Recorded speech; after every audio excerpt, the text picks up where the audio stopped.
எறும்பு தேனியிலிருந்து பள்ளி பாம்புகள்ல இருந்து பறவை இனங்கள் வரைக்கும் எல்லாமே ஒரு இடத்துல வசிக்கக்கூடியதுன்னா இந்த ஆலமரம் தாங்க. ஆனாலும் கழுகு கோட்டான்களுக்கு உட்காரத்துக்கு கூட ஆலமரம் இடம் கொடுக்கறது கிடையாதுங்க. கிராமத்துல பாத்தீங்கன்னா பஞ்சாயத்து பொதுக்கூட்டங்கள் எல்லாமே ஆலமரத்து அடியில தாங்க நடக்கும். இதுக்கு முக்கியமான காரணம் என்னன்னு பார்த்தா, ஆலமரத்துல இருந்து வரக்கூடிய ஆக்சிஜன் காற்று நம்ம உடம்ப உற்சாகப்படுத்தி மனசை அமைதியாக்கிடுங்க. அதனால பஞ்சாயத்து முடிகிற வரைக்குமே எந்த பிரச்சனையும் வராதான். இது மட்டும் இல்லைங்க, பிரிட்டிஷ் காலத்துல ஆலமரத்துக்கு அடியில தான் எல்லா வியாபாரமுமே நடந்திருக்கு. வியாபாரிகளுக்கு நிழல் மட்டும் கொடுக்கலங்க ஆலமரம், அவங்களுக்கு தேவையான ஆக்சிஜன் காற்று கொடுக்கறதால அவங்களுடைய மனசு அமைதியாயிருமா. அதனால வியாபாரம் முடிகிற வரைக்கும் எந்த பிரச்சனையுமே வராதான். அந்த காலத்துல பாடசாலையில சரியா படிக்காத குழந்தைங்களை ஆலமரத்துக்கு அடியில உட்கார வச்சுதான் படிக்க வைப்பாங்களாம். அப்படி படிக்க வைக்கும் போது அந்த குழந்தைகளுக்கு எதிர்மறையான எண்ணங்கள் எதுவும் வராதான். அதனால ஞாபக சக்தியோட நல்ல அறிவாளியா வளருவாங்களாம். இது மட்டும் இல்லைங்க, முனிவர்கள் சித்தர்கள் எல்லாம் 500-1000 வருஷம் தவம் பண்ணி வாழ்ந்திருக்காங்க. அப்படி தவம் பண்ணும்போது நல்ல காற்றோட்டமும் மனசு ஒருநிலையாகவும் இருக்கணுமா. அதற்கு அவங்க தேர்வு செஞ்ச மரம் தான் இந்த ஆலமரங்க. இப்படி ஒரு மரம் அப்படின்னு நம்ம யோசிக்கும் போது அறிவியல் சொல்ற விஷயம் நம்மளை ஆச்சரியப்பட வைக்குதுங்க. ஒரு மனிதனோட உடம்புல ரேடிக்கல்ஸ் என்ற மூலக்கூறு தேவையான அளவு இருக்கணுமா. தேவைக்கு அதிகமாகும் போது தான் நிறைய நோய்கள் வர்றதா குறிப்பிடுறாங்க.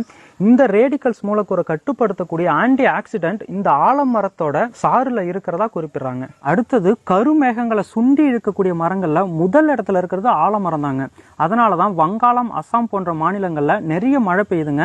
அங்க ஆலமரங்களும் அதிகமா இருக்குங்க. அடுத்து கிபி 70 ஆங்கிலேயர் ஒருத்தவர் தன்னோட வரலாற்று பக்கத்துல இந்தியாவில் ஒரு அதிசய மரம் இருக்கிறதாவும், அந்த மரம் வானத்திலிருந்து வேர்களை கீழே இறக்கி தன்னைத்தானே நடவு செய்து கொள்றதாவும் குறிப்பிடாருங்க. அது போல மாவீரன் அலெக்சாண்டரிய மலைக்க வைத்த மரம் நம்ம ஆலமரம் தாங்க.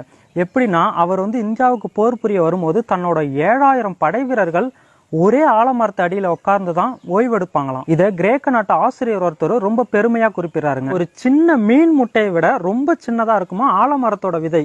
இந்த விதையில இருந்துதான் இவ்வளவு பெரிய ஆலமரம் உருவாயிருக்கு. இந்த ஆலமரத்துக்கு அடியில தான் மன்னரோட நாற்படைகளுமே தங்கி ஓய்வெடுப்பாங்களாம். ஆமாங்க, மரங்கள்லயே நீண்ட நாள் வாழக்கூடிய ஒரு மரமா ஆலமரம் இருக்குங்க. கிட்டத்தட்ட 5000 வருடங்கள் இதோட வாழ்நாளா குறிப்பிடுறாங்க. சோ ஆலமரம் நம்ம நாட்டோட பூர்வீகம், நம்ம நாட்டோட தேசிய மரம் அப்படிங்கறதுல நமக்கு உண்மையிலே பெருமை தாங்க. அந்த காலத்துல பறவைகளை வேட்டையாட போறவங்க தாங்க வேட்டையர்கள். இவங்க ஆலம் பால் கூட புங்க எண்ணெயை சேர்த்து தானியங்கள்ல கலந்து வைப்பாங்களாம். அப்படி வைக்கும் போது பறவைகள் அதை சாப்பிடுமா.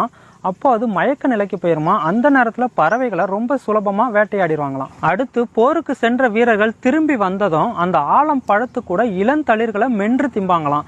அப்படி சாப்பிடும் போது ஒரு விதமான போதையை ஏற்படுத்துமா, உடம்போட வலியும் குறைஞ்சிருமா. அதுக்கப்புறம் ரொம்ப சிறப்பா தூங்குவாங்களாம். பொதுவா ஒரு மரக்கட்டைகளை தண்ணியில ஊற போடும் போது அது அழுகி கொஞ்ச நாளுக்கு அப்புறம் இறந்து போயிடுங்க, எடையும் குறைஞ்சு போயிடும். ஆனா